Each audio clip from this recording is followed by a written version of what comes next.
যেন কিছু লাভ করতে পারে।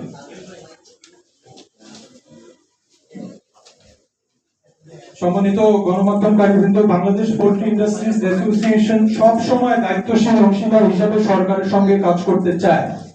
আমরা কোনো সংঘাত চাই না, আমরা চাই সংলাপ, সমন্বয় এবং তথ্য ভিত্তিক নীতি প্রণয়ন।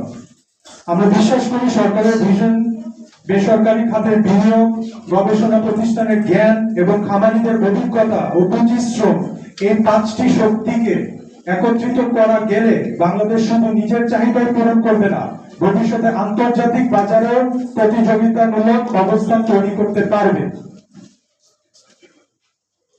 আমি দৃঢ়ভাবে বিশ্বাস করি সরকার, শিল্প উদ্যোক্তা, দেশের লক্ষ খামারি, supply chain stakeholder, feed mill ও হ্যাচারি প্রতিষ্ঠান, গবেষক এবং গণমাধ্যম একসঙ্গে কাজ করলে বাংলাদেশ পোল্ট্রি শিল্প আগামী 1 দশকে দেশের অন্যতম সফল ও টেকসই শিল্পে পরিণত হবে, যেখানে লক্ষ লক্ষ নতুন কর্মসংস্থান যেমন সৃষ্টি হবে, তেমনি বছর বছর ডিম মুরগির ক্রমবর্ধমান চাহিদার সঙ্গে মিল রেখে উৎপাদনের ধারাবাহিকতা অব্যাহত রাখবে। ধন্যবাদ আপনাদের সবাই।